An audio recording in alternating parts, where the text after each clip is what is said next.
Experience was founded after my oldest son, Michael, was diagnosed with testicular cancer in 2007. I wanted to offer up hope to other cancer survivors so people know they're not alone, so that they know they can get out and start living again. It just may look different than how it did before they had cancer. Epic Experience is unique in the fact that we really pride ourselves on trying to take anyone and everyone that we can. It doesn't matter when you were diagnosed. If you've been diagnosed 5 years out, 10 years out, 20 years out, we don't put a timeline on it. We say that, you know what, if you've had cancer come into your life, we have a place for you. Epic Experience. One word, it's epic.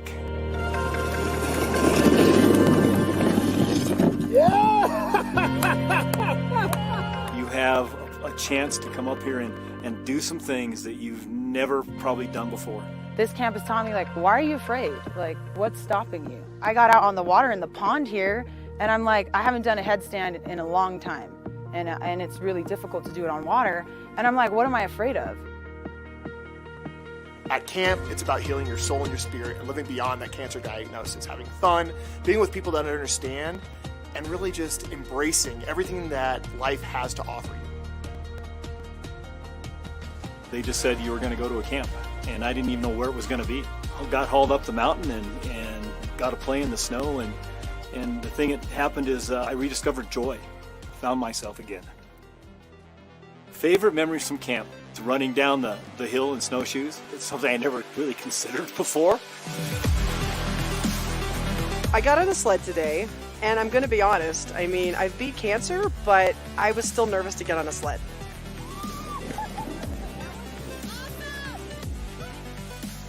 Well, kayaking is individual. You're all alone in your boat, and it's you versus the elements and how strong you are and getting through the challenges that are coming up, whether they're rapids or something in the water in the way. And with cancer, it's you versus your diagnosis.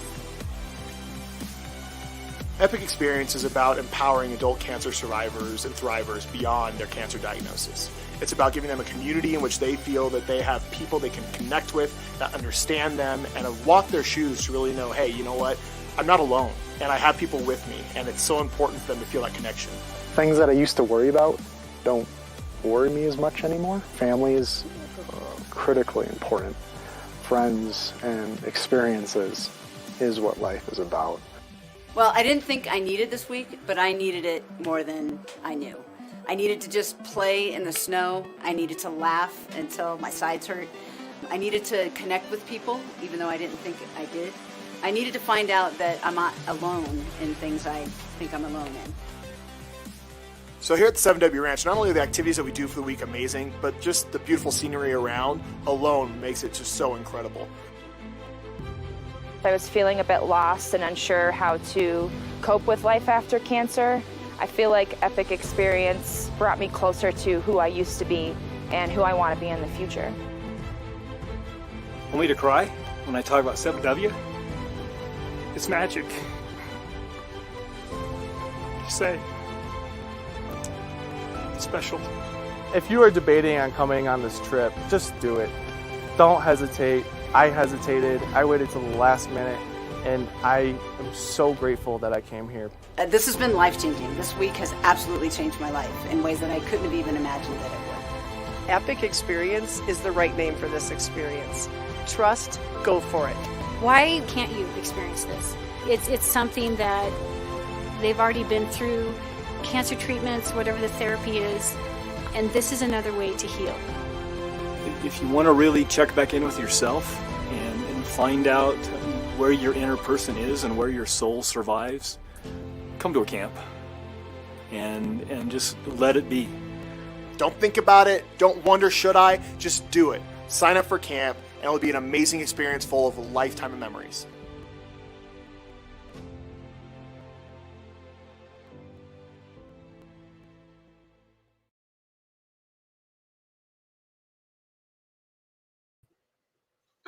Hi there. Welcome, everyone, to episode 10 of the Beyond Cancer series. My name is Gail Fay, and at camp, I am known as Sunshine. So tonight we're going to be interviewing and talking with a therapist who runs the Colorado Cancer Counseling Center in Arvada, Colorado, and she's going to be joining us shortly. In the meantime, I'll tell you a little bit about Epic Experience and the alumni team and the Beyond Cancer series that we've been doing. So in case you're new and haven't watched this before, welcome. Epic Experience was started in 2012 by Nancy Farrow after her son, her oldest son, Michael, was diagnosed with cancer and then had a hard time getting his life back on track, struggled with depression and other things. And he had an experience that really helped him kind of get back on track. And Nancy wanted to provide that to cancer survivors of all ages, and that is how Epic Experience was born. And since then, nearly 500 people have gone to camp. The flagship experience is an Epic Week at the 7W Ranch in Colorado in the Rockies. They're both summer and winter camps, and they are awesome. Now, unfortunately, at this time, because of COVID, we're going to do a little something different this summer. We won't be having the in-person camps, but we are going to have some virtual camps, and they are going to be cancer specific, and you can apply online at the Epic Experience website. So more details about when those will be happening coming up, but they'll basically be 4 days, Monday through Thursday, 3:30 to 5, different events and things. More information will be coming, but if you're interested, go ahead and apply on the Epic website. So anyway, this series is called Beyond Cancer, and it came out of a desire for Epic Experience to reach out to the many people that we have on our waiting list. Right now, I believe there's 2,000 people on the waiting list to go to camp. So in 2019, we started putting on new programs, regional events, one-day programs, and things like this Beyond Cancer series.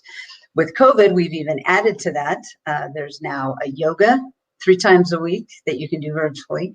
There's LIT, low intensity training time that you can do twice a week.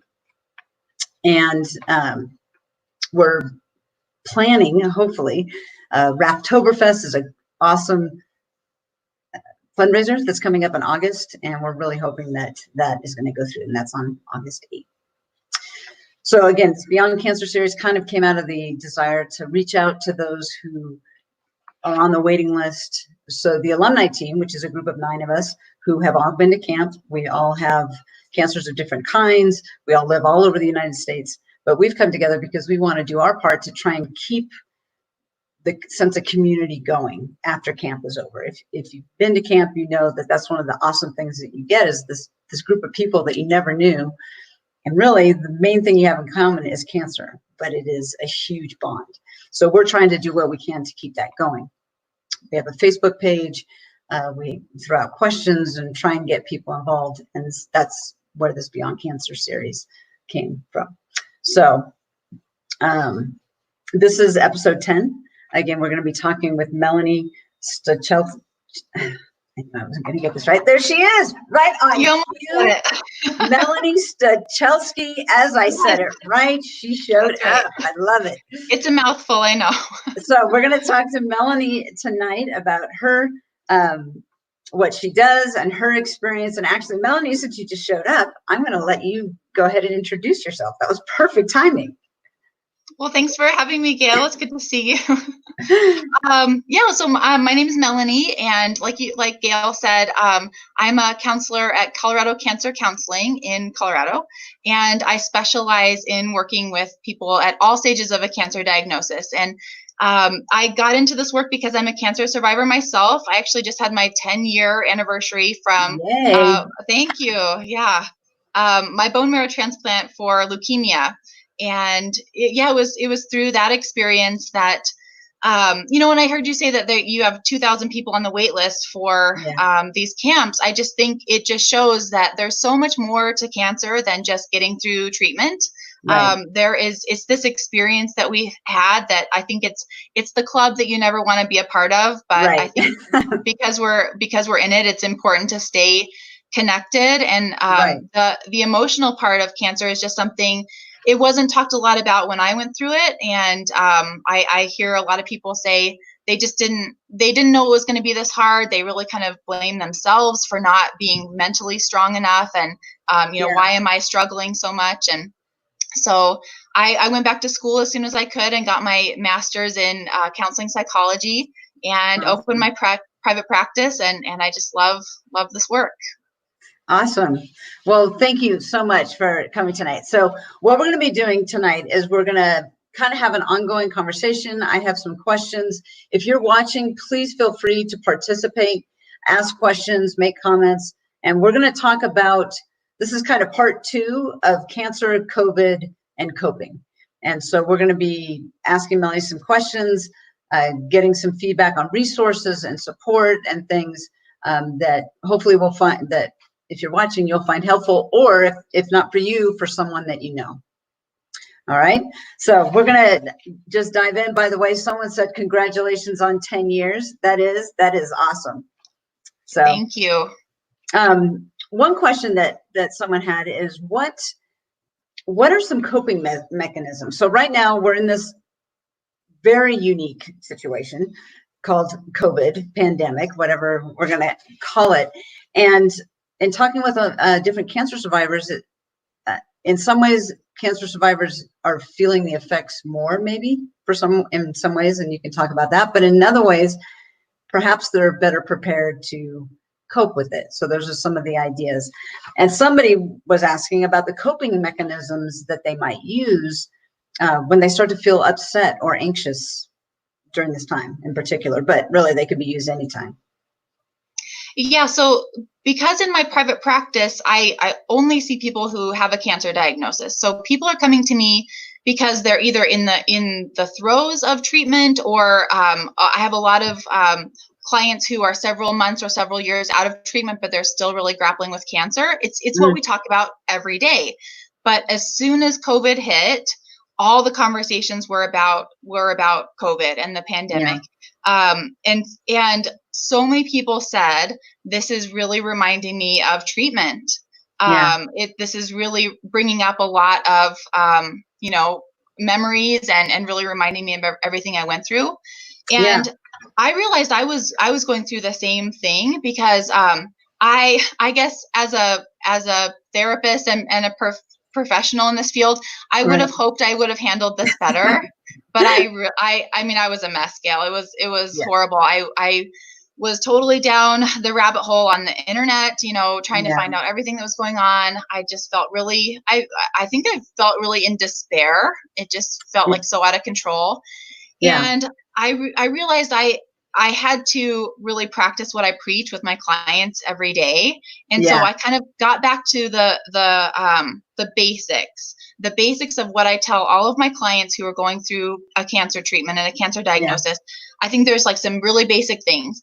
You have to calm your mind, because your mind is most often in the future. You're worried about all the what if questions. So right now you're thinking, what if I got COVID? Or what if somebody I loved got COVID? What if this world is just not going to look the same on the other side of this? Where you can get really caught up in your mind. So there's some really basic resources for how to calm your mind. And the first is just being aware of those thoughts, those worry thoughts. Just noticing when you're feeling really anxious, and you're most of the time going to realize that you were thinking about something that might happen in the future.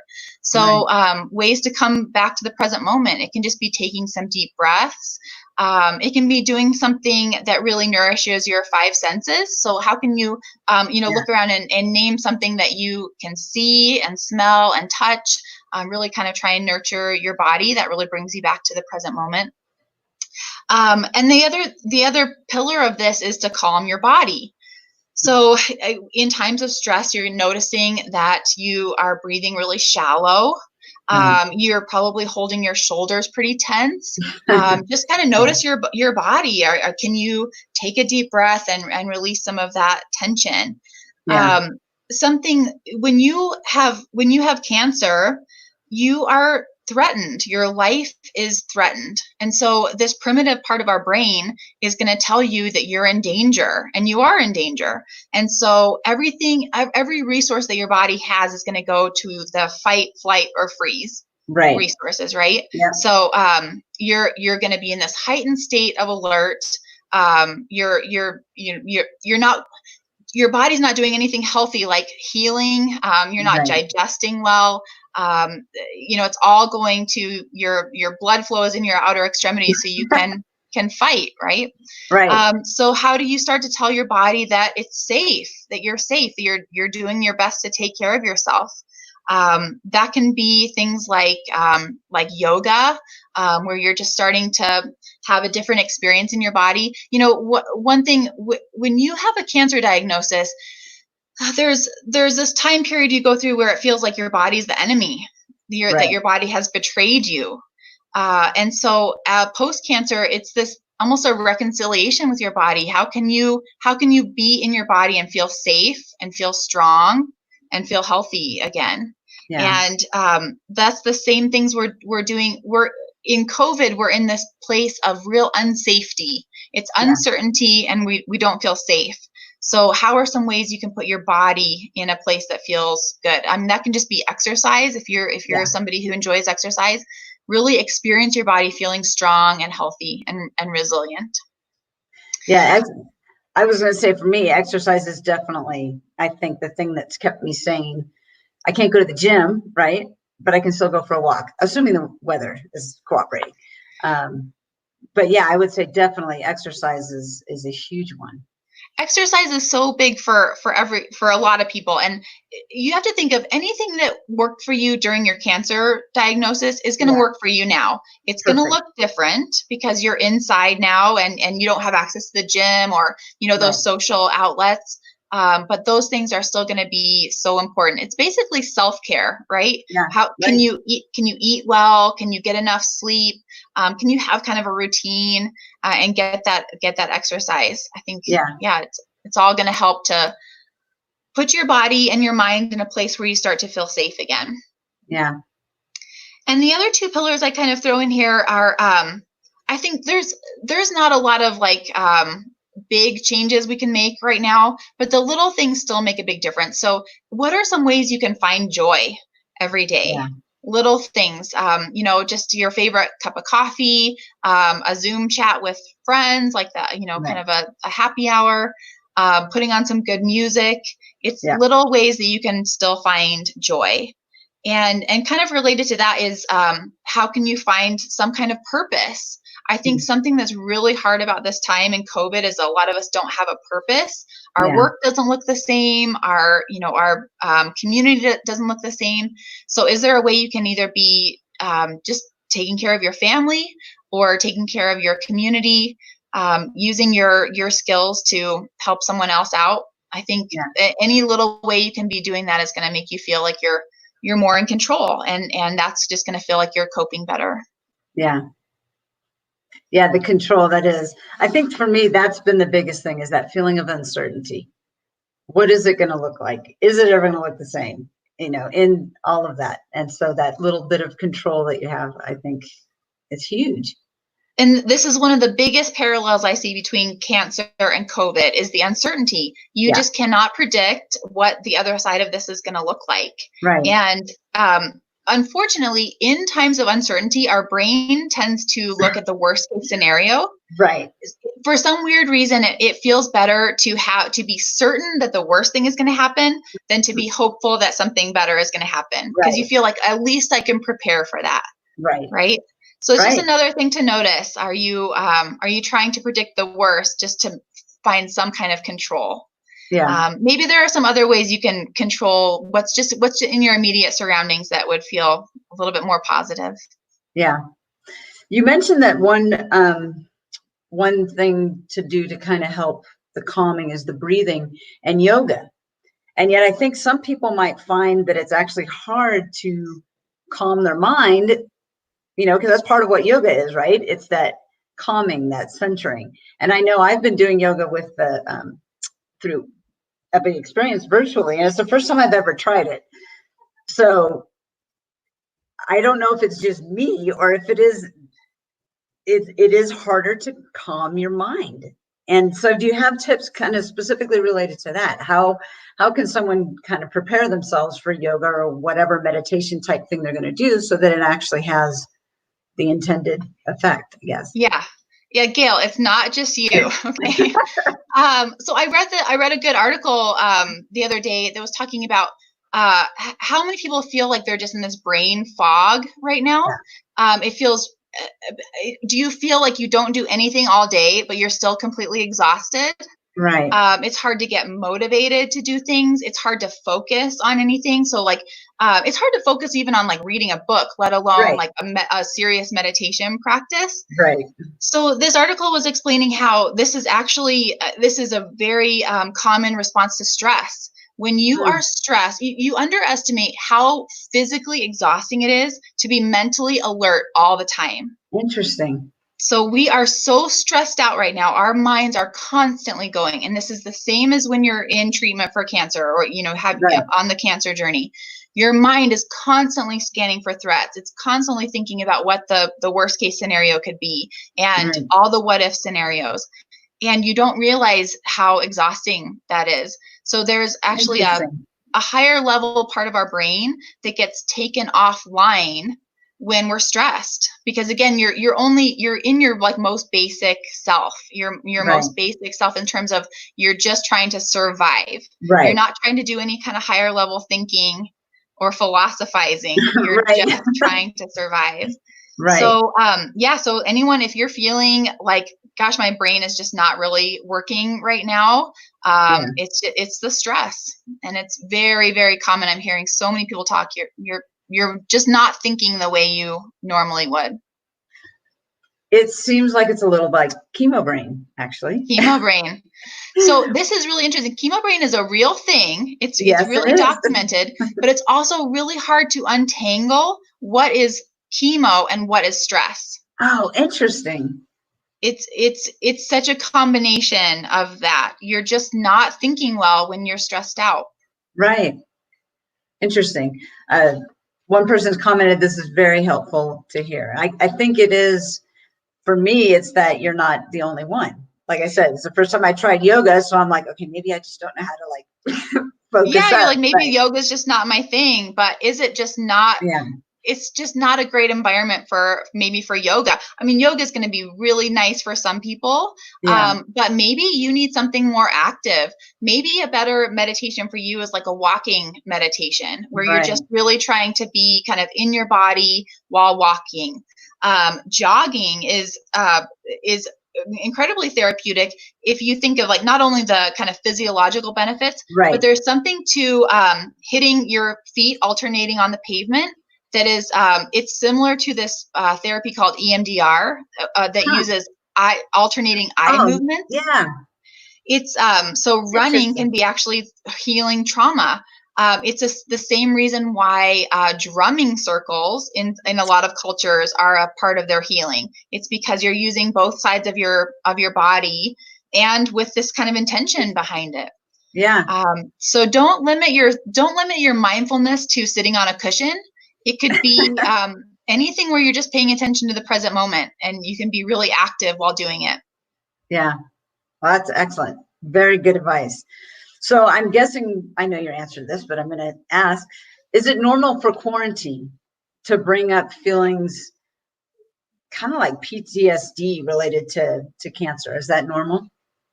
Yes. So I just kept hearing these same stories from my clients that how all the parallels between cancer and the quarantine right now. So here's a few of the things I wrote down of how these are the parallels that you'll see. Yeah. In both cancer and now in COVID, there's the fear of the unknown, and it's an often invisible threat. Feelings of being overwhelmed, disoriented, and anxious. A hypervigilance about germs and viruses. I mean, after cancer, you run the other way if you see someone sneezing. You know that you're so tuned into anyone who's sick. You just can't afford to get sick, right? A loss of safety in the world and a loss of predictability. You don't realize how much comfort you get from just everyone just assumed that 2020 would unfold as you planned. Right. And that your job would be there, that you, no one ever thought that's the last time I got to hug my mom.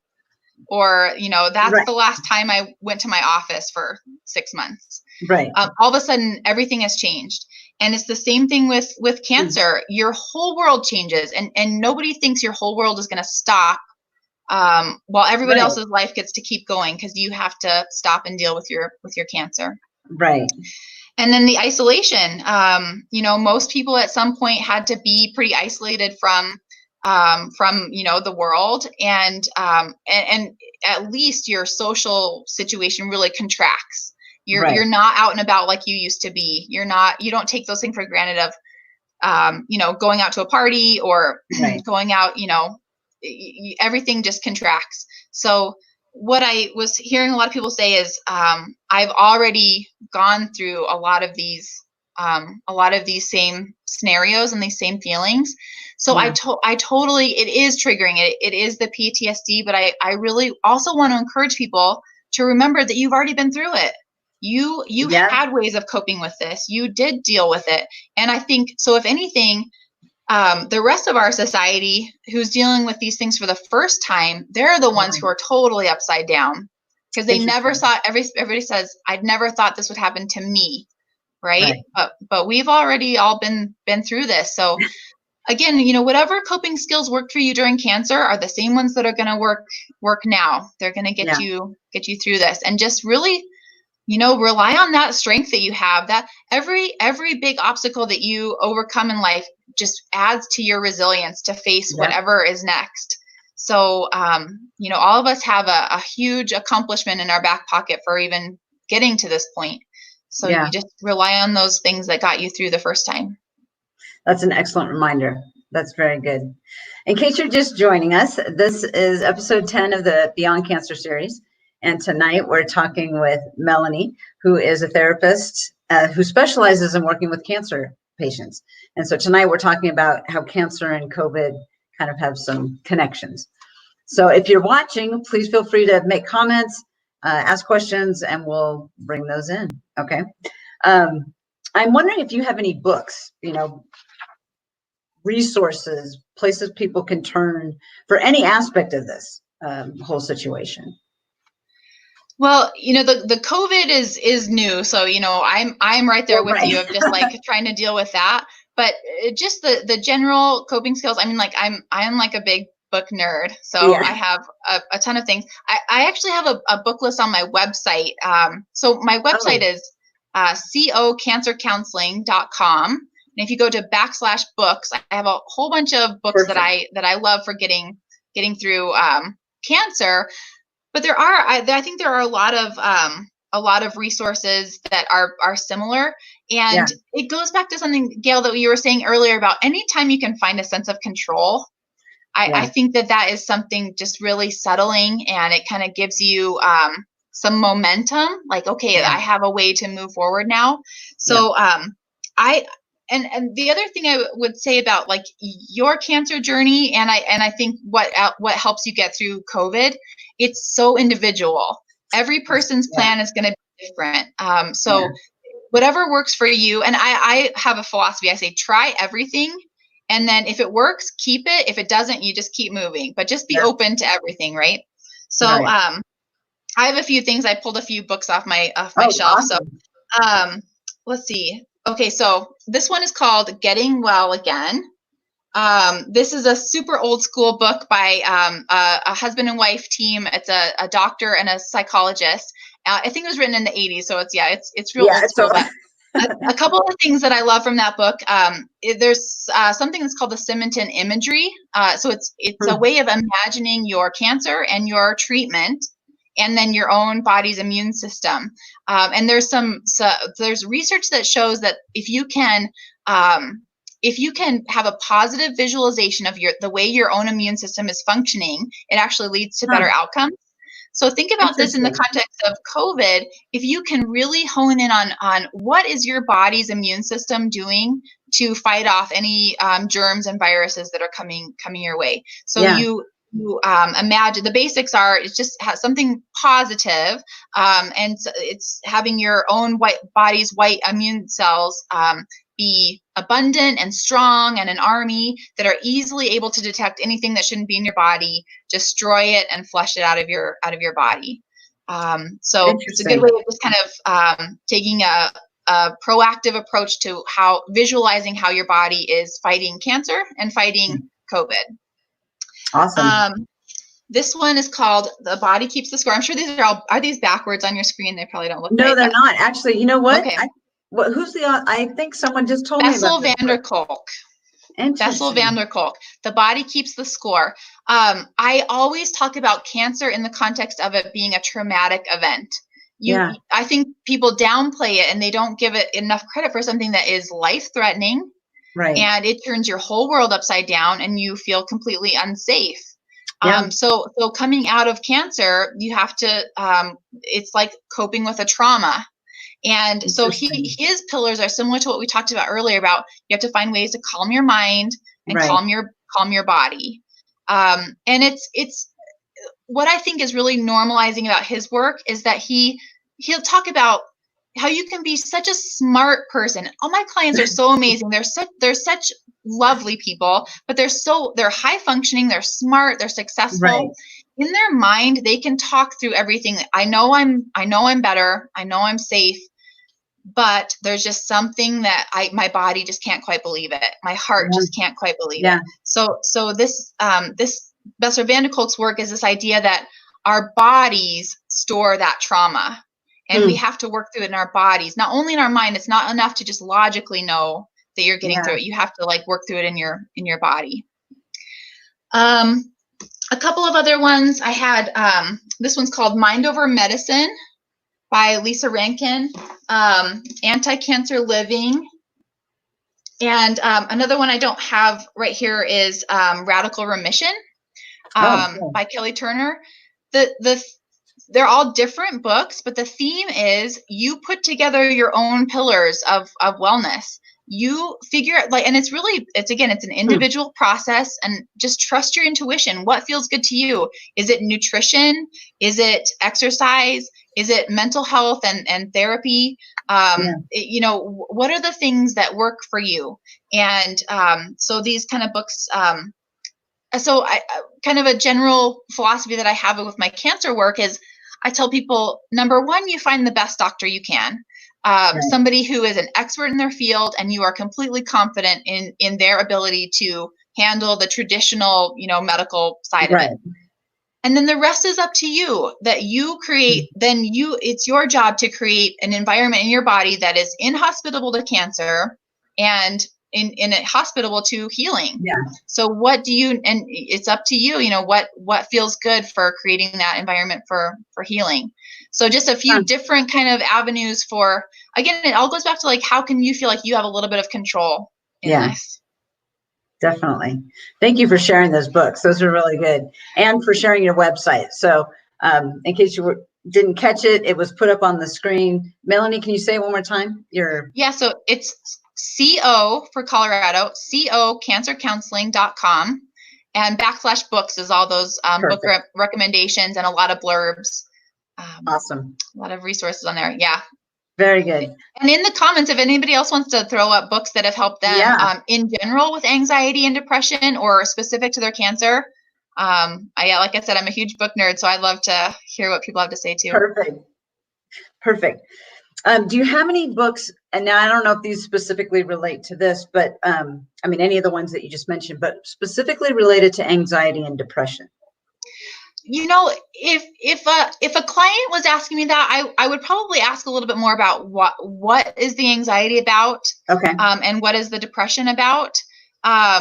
So I think that would give a little bit more direction. But again, I think it would come down to then taking some kind of action about what they, what they're really struggling with. Also, the really, ironic thing about being anxious or depressed is that you're not really in a space to do a lot of reading sometimes. Sometimes it's more like taking the actions to get your head above water. And then you can kind of dive in when you're feeling in a better place, dive into some of the literature about what would kind of help you in the future to do better. Right. Yeah, it looks like Suzanne Red, Radical Remission, highly recommends it. So that's cool. I actually haven't heard of that one. I'll have to look into that. Yeah, that's a good one. On my website, under the blurb for her, I have a link to an article that she wrote that she kind of outlines her 10. She calls it 10 things I learned from people who almost died, which I thought was really interesting. She found themes that people, everybody's journey is different, but there tended to be these certain themes that they focused on that made a big difference. All right. And this is another one that's come up a couple of times, The Subtle Art of Not Giving a F by Mark Manson. I've heard of it and I still haven't read it yet, but that's another one I've heard from that is a good resource. Love it. Now, do you have any recommendations for someone who's helping a friend or a family member who is really dealing with anxiety or depression or these stress, especially during this time? Yeah, I think really the best thing we can do for each other is just show up and listen. There's this really beautiful cartoon that talks about, what can you do for a friend who's struggling? And it just shows the one character just sitting down next to the other one with their arm around them. Sometimes it's just saying, I don't know what to say right now, but I'm here to listen. A lot of times giving advice isn't that helpful. It's, people just need to know that you're there for them. Most of this anxiety and depression, both with cancer and with COVID, is going to be temporary.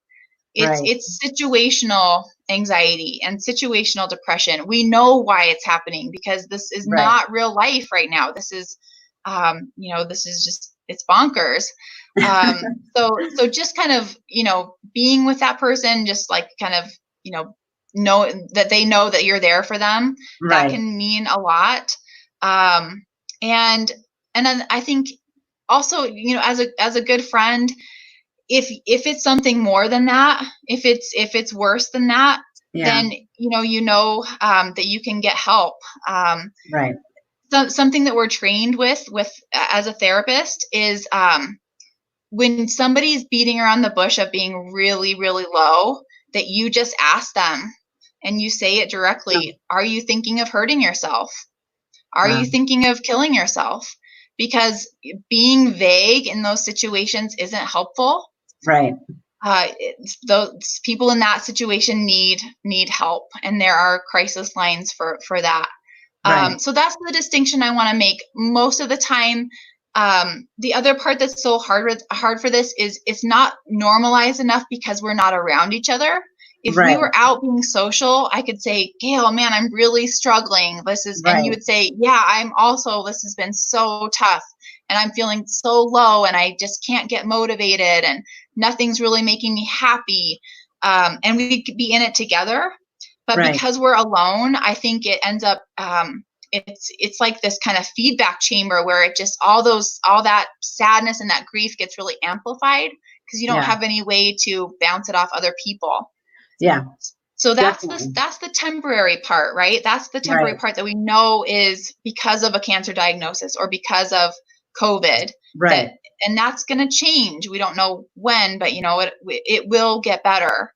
But then if you're dealing with somebody who's really struggling, I even as a therapist, I wouldn't feel qualified to really help someone through that. I reach out to the experts for that, and that's crisis lines, hospitals, people who really specialize in that.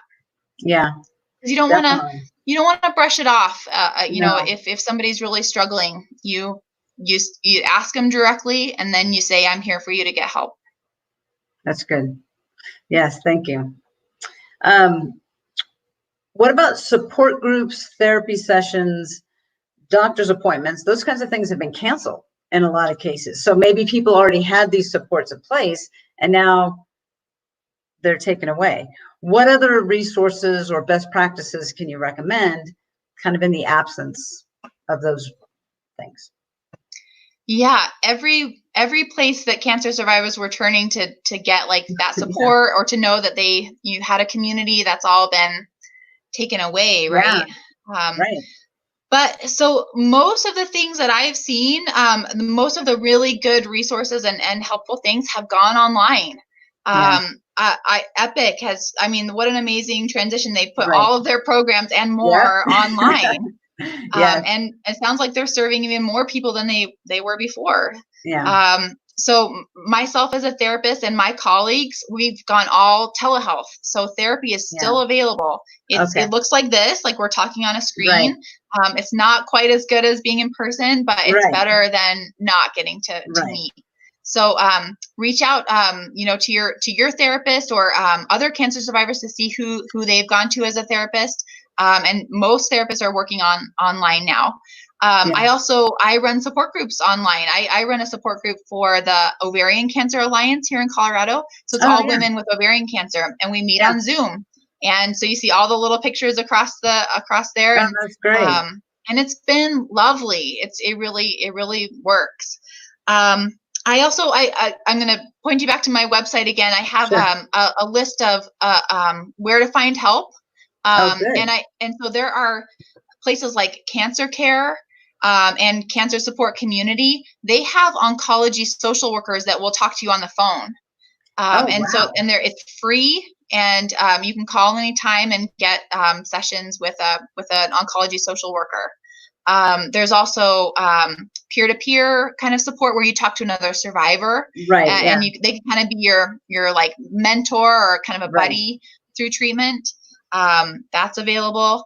And I would call your support group and see if it's still meeting. I know the Young Survivors group here in Colorado, all my references are Colorado, so sorry anybody who's calling in from out of state, but the Young Survivors group is still meeting online. A lot of the cancer specific groups are still meeting online.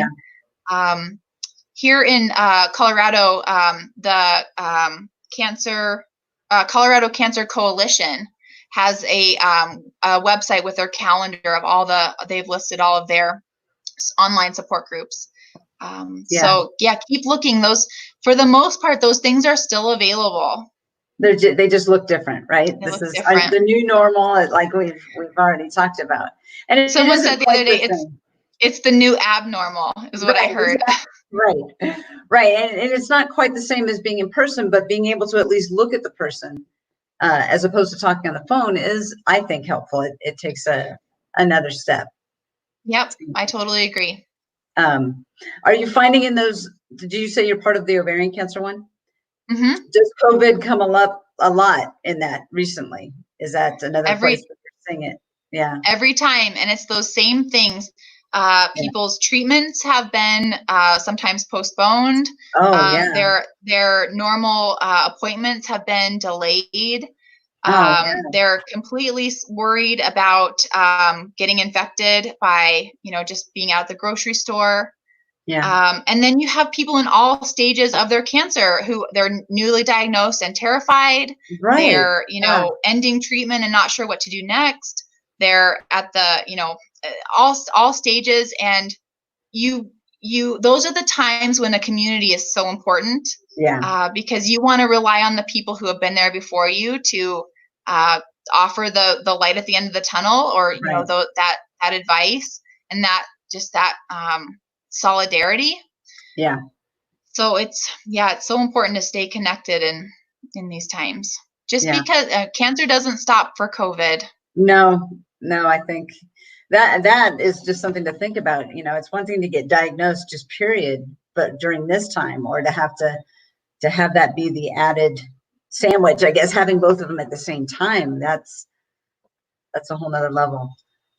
Or I've talked to people who are just finishing treatment, and then all of a sudden COVID hits, and they had all these plans to celebrate being free and getting back to normal, and then it's like they can't even move into that stage of their recovery and their processing of it, because now it's just another crisis. That's tough. And the other piece of that, on the other side of that, there's people who will still have cancer after COVID. And so they're looking around them, and people are just saying, oh, well, when this is over, it's over, But for a lot of people, it's not. because No. it goes right back to reality. Right, exactly. Yeah. Again, if you have any questions, if you have any comments, please go ahead and share them, and we'll talk about them with Melanie here.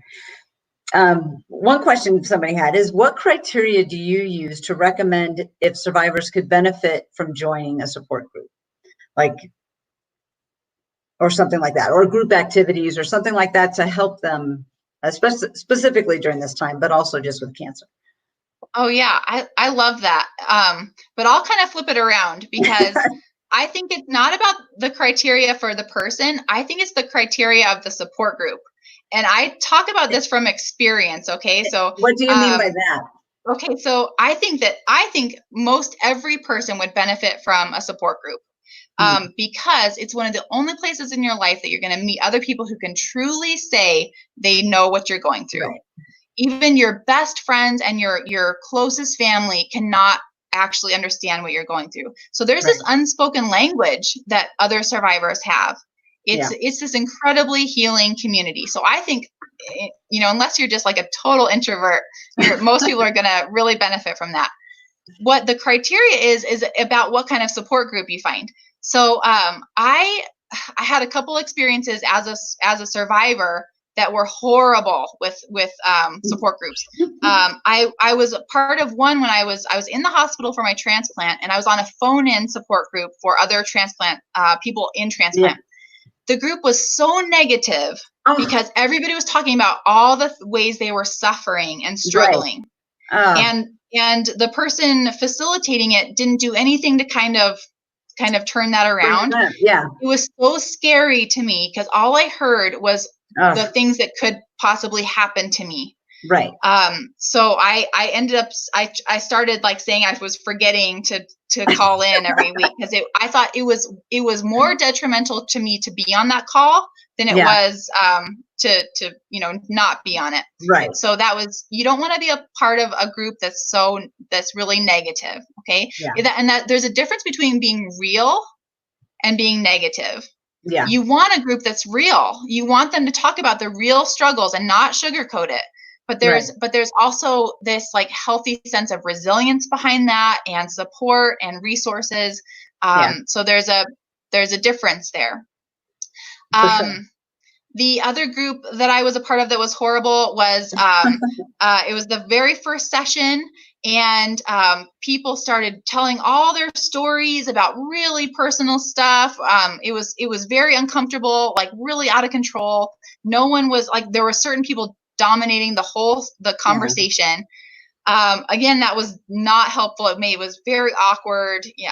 So the things you're going to look for in a support group, if possible, it's professionally facilitated. So there's somebody who's a therapist, a social worker, a psychologist who has been trained in leading groups that can hold that space. They can navigate between letting people express themselves, but also making it useful for everyone and making sure everyone's included. And the group itself, sometimes you can't help the people that show up and it just doesn't feel right. Sometimes that might be because you're a little bit too, early in your treatment. It's just too scary to be there. Yeah. But other times it's the group, and it's just not a good, healthy environment. So, I talk about finding the right therapist and finding the right support group. It's kind of like dating, because you're not always going to find the right person on the first shot. So if you show up at a support group and it doesn't feel good, please do not give up on support groups. Try a different one. Try, ask a friend where they've gone. Keep trying, because they're not all the same. And the same thing with finding a therapist. Therapists are not all the same. You have a different personality, a different methodology. So if it doesn't click the first time, please keep trying, because it will make all the difference. I like that. And that's again a place where you have control, and trust your gut. If it's not working for you, it doesn't mean it's all bad. It just means that one's not for you. Exactly. So that's excellent. Again, if you have any questions, please put them out there. Really, even if it's related to something we've already discussed, please feel free to go ahead and ask it. One question someone had is, there can be some stress and anxiety that would come up if a family member or a friend is diagnosed with COVID. do you have any recommendations specific to that? Or do they kind of fall under some of the things we've already talked about? Well, I think first I would go back to just noticing if you are getting really worried about the worst case scenario for the future. Yeah. Again, most of our anxiety right now is thinking about what if my friend got sick? What if my mom got sick? So just notice that most of the time that's not helpful because we're just living in that worst case scenario and really causing ourselves so much anxiety. When you come back to the present moment, what really is that, you know, most of the time you are healthy and they are healthy. Okay. So that's the first thing. But I don't want to, you know, minimize the risk of COVID. It sounds horrible and it sounds very scary. Oh, yeah. So the other thing that I thought of with this question is, and this is something with cancer too, a really uncomfortable but such an important topic is talking about your end of life wishes. Wow. So if the question is, what would happen if somebody I loved got COVID? The really scary part is if it was really bad, that they would be in the hospital alone. And you wouldn't be there to be able to talk about their wishes, what you think they would want. Right. So, and again, I know this is a really uncomfortable topic for people, but have you told someone what your decisions would be in that situation? Would you want to be on a ventilator? Would you want to be kept alive, you know, with a certain quality of life? Yeah. Who do you want around you when at that last time? COVID is this really horrible beast because you might be alone, but could there be FaceTime available? Could you have pictures of your family around you? Could you have, you know, your cozy socks on and your favorite blanket? Right. And these are the same things I walk my clients through with cancer. And it's always best to do when you're healthy. Don't do it. I mean, try not to do it when you are emotionally in the throes of really making those decisions. But in a time when you are healthy and relatively feeling okay, it's an important conversation to have. So on my website, I have a couple of links. It's under end of life resources. There's a beautiful document called The 5 Wishes, and it talks about how you would want to be treated in at the end of your life. Wow. And there's also there's games you can play. There's one on there that's called the Go Wish game, and you talk, and it's a card game you play that can really kind of make it kind of more of a non-threatening conversation to say, and you kind of lay out the cards of things you would want at the end of your life and things you wouldn't want. Interesting. So that's a super heavy topic, and you know I'm sorry for that, but if you're really scared about things like, you know, getting sick and being in the hospital, the best thing you can do for your loved ones is be able to act on their wishes, the wishes that they've said from their mouth. This is how I want to be treated. Yeah. Wow. It's heavy, but it's one of those things that we have to talk about, right? It's so important. Yeah. A comment from Suzanne. She's wondering, is it unusual to feel bad that people don't ask me about my cancer anymore? I feel conflicted because I don't necessarily want to discuss it, but it feels like people have forgotten. Excellent. Yes, it is so common for people to feel both emotions. You don't want people to ask about it because you don't want to talk about it. You're sick of it. I just want to get back to normal. Please just talk to me about something being normal. Don't treat me like a cancer patient. Right. But then there's this really strange period when you're feeling healthier. You're getting further out from your diagnosis. You're probably looking more like yourself, like your hair's coming back. You look healthy, that people forget. And what I've really seen, the differences of kind of emotionally processing cancer, when you're the person going through it, you don't typically tend to really process what you've been through until after treatment is all finished. That's the time when kind of the dust settles, you have some quiet time to like reflect on everything you've been through.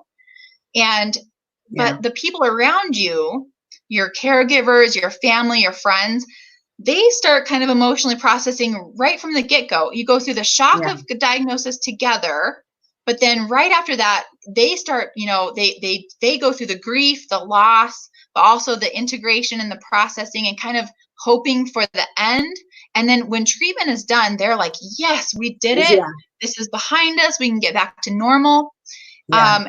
And then the person going through it is just then starting to process all of that. So, so the caregivers and other people in your life, they're thinking, wasn't that like 4 months ago that you went through that? Or wasn't that like 2 years ago? And so but the person, going through it is still really in the throes of dealing with this emotionally. So I think, again, this is a great resource for support groups, because you don't have to feel like you're burdening the people in your life by telling your story again, or like admitting you're still really struggling. If you go to a support group, everybody there is going to be saying the same thing. Yes, I still think about it all the time. It's still, even though I look healthy, it's, I'm not over it. Yeah. Excellent. Thank you, Suzanne. That was a great question. This was another question someone had is, do you have any tips? I know you mainly deal with adult cancer survivors, and that's most of your clientele. But do you have tips for parents who wanted to talk to their kids about cancer and this whole COVID situation, and especially if those parents had cancer and now are kind of dealing with the COVID thing? And how would you talk to kids about that? Yeah, this is a tough one. I saw this come up and I was like, oh no, I can't answer this, because number one, I only work with adults in my practice, so I don't deal with a lot of kids. But more honestly, it's because I'm a parent of young kids. I don't know what the hell I'm doing most of the time. I would be a fake and a phony if I told you I was like, really my kids, I was making my kids thrive through COVID and we were having all this beautiful family time. It's just been so hard. Yeah. So I reached out to some of my colleagues who deal with, they specialize in working with children. Right. And they had a few things to offer, and none of these are mind blowing. And I think you have to remember, we're past the novelty of staying home. Your kids aren't going to think it's fun anymore to play with the same toys again. Bringing out the old, tent for the backyard. That was a great idea week 1, but on week 7 or whatever, they're not going to think that's great anymore. Right. So first they just said, just expect the behavior issues to come up. Your kids are incredibly stressed because they can sense everything that's going on. It's not because you're not doing a good job as a parent. It's not that they aren't going to recover from this, but everybody's just so acutely stressed. So just kind of just see those behavior issues acting out as it's just going to be par for the course. Right. And then they really went back to these really simple things that I think are important for kids and adults. That kids really need structure and they need routine.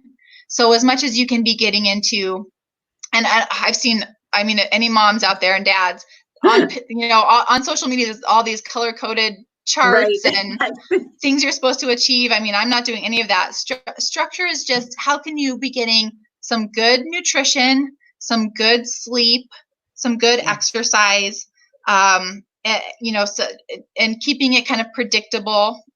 Day after day, so that the kids can look forward to it. And then I think there's little things like, I know in my house, if my kids are super grumpy and I'm grumpy, if I put on music, that a lot of times will kind of change the mood. Or just trying to make a game out of something. My kids are little, so it's a little bit different. But this is tough times, and it's not normal. But it will pass and our kids will be okay. Yeah. I think that's what you just said. This too shall pass, right? I think at the beginning, it felt like at least for me, is like, this was never going to end. But I think now it's more believable that at some point it'll go back to normal, even if that looks different, but it's not going to last forever. And that's excellent with your kids to probably help teach them that as well, I would imagine. Yeah. You know, and that's with cancer too. It's so hard for a parent to go through cancer. They want to protect their kids from seeing them struggle. They don't want their kids to worry. They don't want them to be scared. But I try and frame it to parents as an opportunity to model to your kids how to do hard things. Oh, that's good. Because you're, as much as you want to protect your kids, they will have to face their own challenges in life. There's nothing you can do to stop them from going through their own hardships. But what you can do is you can show them, you can be real. You can show them sadness and grief and anger, but you can also show them resilience and joy and, trying to make the best of these situations. You get to be their role model so that when they have to face that, they remember, oh yeah, my mom or my dad, they did this with the grace and the courage. And it wasn't easy, but they did it too. It seems like you're also kind of giving kids a safe place to start practicing. You know, if they see you doing it and maybe not always doing it with stars, with this, but they see you keep going, they're learning, okay, this is a safe place. I can learn how to deal with these things too. That you're not actually doing them any favors by only showing them your strong side. That you can show them you can struggle too. Yeah. Well, Melanie, thank you so much for being with us again and for sharing your expertise on these things, for sharing all those resources. If you want to look at any of those books or check out some of the resources on her website, go ahead and do that. And for all of you, thank you. This has again been Beyond Cancer Series episode 10, and we will be back with another episode soon. If you have time, you want to check out some of our online virtual programs. We again have yoga on Tuesdays and Fridays, and we have the low intensity training on Tuesdays and Thursdays. You can check out the Epic Experience website, it has them all listed there. And also, if you're on the waiting list by chance, or if you are a survivor and you want to participate in one of our virtual camps. We're not doing them in person this year, but you can do a summer camp virtually with a group of people who have the same cancer. So go to the Epic Experience website and you can apply there. All right, Melanie, thank you so much. And everyone have a wonderful evening. Thanks, Gail. All right, take care.